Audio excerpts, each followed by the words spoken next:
And welcome back, everyone. It's me, Mr. V from MrVeesworld here on YouTube. Thanks for stopping by. If you have not, please subscribe to my channel and comment and rate. Alrighty.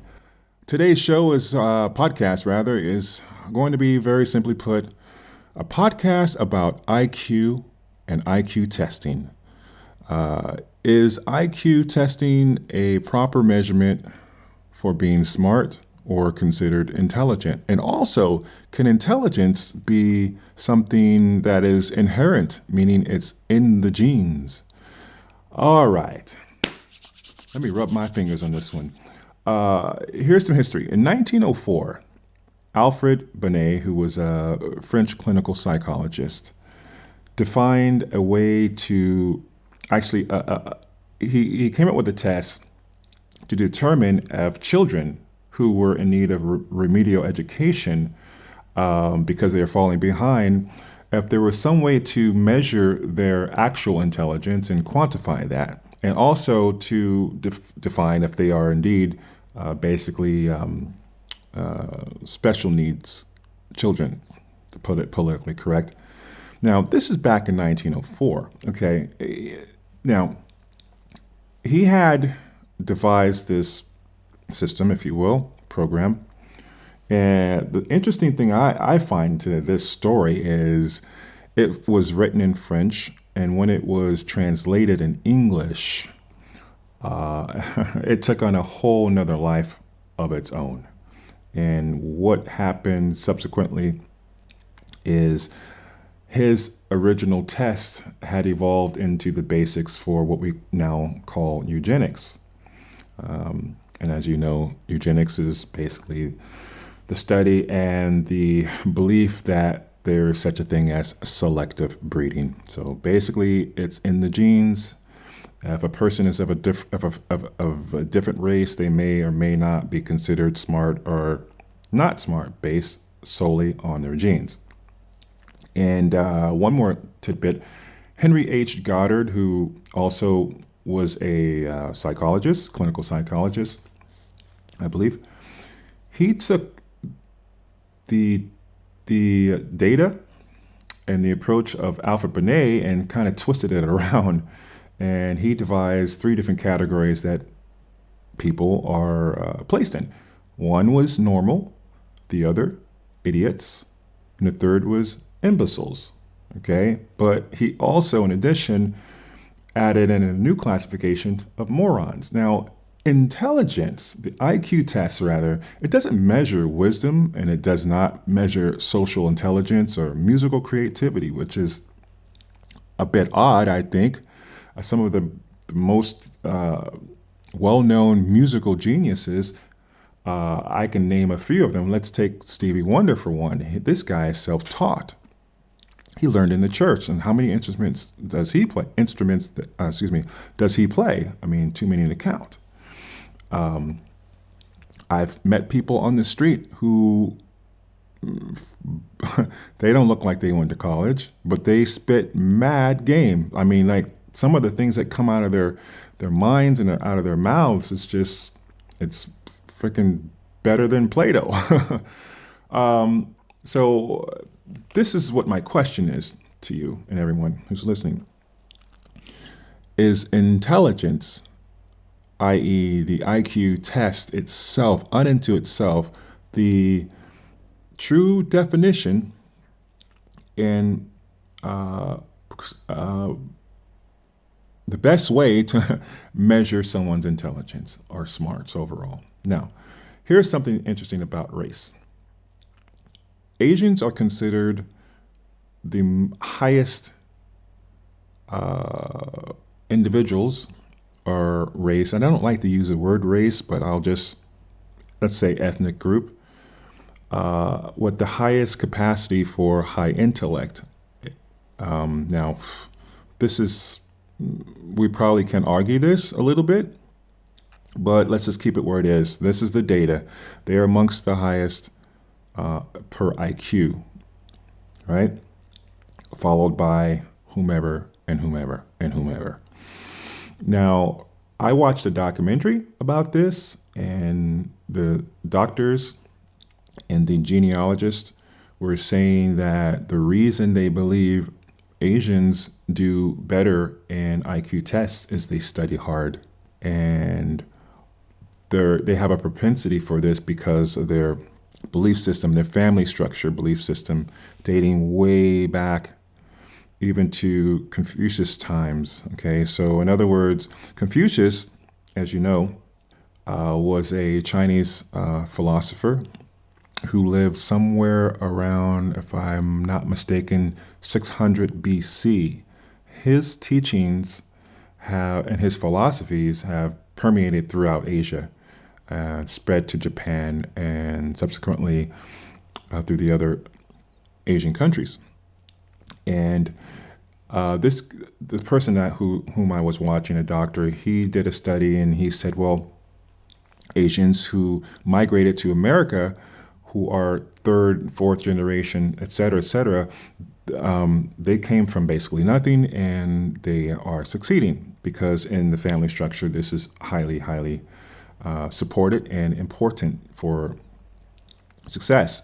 Be smart, obviously good grades, and you'll have upward mobility. So this is why, again, Asians, especially if they're from, it doesn't matter if they're from other countries previous, meaning like their first or second generation, but just it's in their family structure, that's what I'm saying. Now, conversely speaking, if we go to the opposite spectrum, let's take blacks, for instance. And I'm black for one, just to get that out of the way to make sure that you guys are aware of that. Blacks, per science and per scientific data, that's, let's say, the propaganda, if you will, because it's not true across the board, but black Americans in particular, and the black culture, the black race, the black people are considered inferior by measurement of intelligence or an intellectual test. Now, this particular spectrum of it really does play itself out in many ways. For one, Africa, which is not a country, as you know, it's a continent. It envelops a variety of other countries on that continent that are probably 99.5% all black, with exception to South Africa, parts of. But I'm talking about from the indigenous people there. It's a third world country, that's what I'm saying. So in a third world country, you may not have as many options as a first world or a Western civilized world. That may be by way of nutrition, by education, and economics, which in my opinion play a large role in the influence of how an IQ test is actually taken and provided and what it's based on. I don't know how many of you have taken the SAT, which is kind of like on par or the equivalent of an IQ test to enter a university. Now, those questions, like for instance, at Stanford, I believe to get into Stanford, you have to have a 1400 on the SATs, which is fairly high. And the questions on that test may have cultural biasness. Okay, there are people that, let's say, who are from the inner city who may not have situations in their life where the questions are applicable. Now, of course, the IQ test is broken up in a variety of compartments, and some of them may just be, how can I put it? They veer off track. They're not for everyone. Okay, the questions on these tests. And you know what bothered me about the documentary that I watched was there was a professor, and I forgot his name, in Minnesota. He's a professor of a university there. I really did forget his name, but he basically is a supporter that race divides the status of high valued intelligence, meaning he put blacks at the lower end of it, actually at the bottom. And it's controversial what this gentleman was saying and what he has propagating in his lectures. But you know what? The bottom line is this is what his findings were. And he basically said because the reason for this is because black people have smaller brains, heads, skulls, brains. Therefore, he deduces the capacity to have high intellect is basically nil. And I'm putting it in layman's terms, okay? Didn't some guy named Adolf Hitler believe in such blasphemy, if you will? It's preposterous. Now, furthermore, he also says, and it's been widely exploited, that a woman's brain, which is smaller than a man's brain, okay, is less intelligent. What? Question mark? Okay, but you see where this is going? Now, yeah, I'm a black American, African American, black man, and for obvious reasons, I would have issue with this. Now, I will be the first to admit that when you see on the news and the media, the way black folks are portrayed is always in a negative light. And some of that crap that you see, that I have seen, yes, I shake my head like, what the F is going on here? And I'm not going to give you the same excuse, the same crap, oh, Mexican people do it too, white people do it too. Yeah, everybody does something stupid. But the way it's projected is, it's highly, I would say, it's kind of slanted in the wrong way, because there are many black scientists, there are many black politicians, PhDs, inventors, engineers, and the list goes on. But we don't hear about that as much. And it's getting back to race, Asians are pretty much off the top just considered smart. You see a person that's Asian walking around, the first thing you think, if they're in a classroom or if they're, say, a doctor or something, oh, really smart. Well, first of all, to be a doctor, you have to be smart. And it's not only Asians that can be doctors, okay?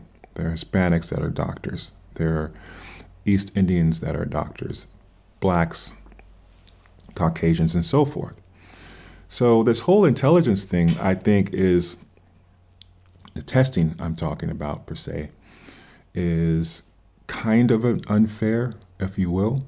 And also, I believe there are different forms of measuring a person's intelligence. And also, because you're intelligent, does that mean you're smart? And because you have a high IQ, let me rephrase that. Because of a high IQ, does that mean that you are a smart individual? Okay. How many of you have seen a person who has 1, 2, or 3 college degrees but has no life skills whatsoever, no common sense, no real world experience, but they can tell you, they can spit data out of their heads, out of their mouths like it was nothing, They can break down photosynthesis of a plant and how RNA and DNA correlate with enzymes and so on and so forth. Now, these things are important things to know if you're interested in them and if you're scientifically minded, of course, but this is by no way solely a measurement of a person's capacity to be intelligent, and B, that you're smart. I've been called smart and I've been called intelligent, but I don't have a PhD in anything. Does that make me less smart or less intelligent? I don't know. So this is an open-ended question. It's not a rant. It's not a rave. It's just an open-ended question. Anyone still listening at 16 minutes, I thank you very much for that. But I'm going to leave you on this note. Can intelligence be something that is not inherent? Meaning, if through your genes, can you just have intelligence based upon how you were brought up, or you actually did pick up a book or two or five or 100 and read them and have a real thought and process this, disseminate through the information, and are able to regurgitate that, wholeheartedly? This is my question. Can people who are not considered smart become intelligent?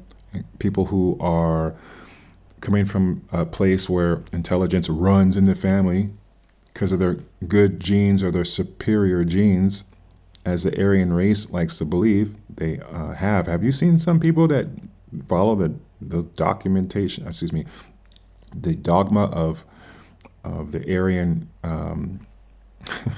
superiority? I mean, I'm not talking about a race of people. I'm talking about, when I say race, I'm not talking about white people per se, even though it's based on Aryan ideology. When I'm talking about people who have the ideology that they are superior vis-a-vis their genes due to their Aryan culture. If that made sense. I know I kind of effed up there, but I don't care. It's my show. If you want to make your own show, please do. That's it on intelligence. Let's see what you have to say about it. I'm Mr. V from MrVeesworld. Subscribe and rate. Thanks. Good night.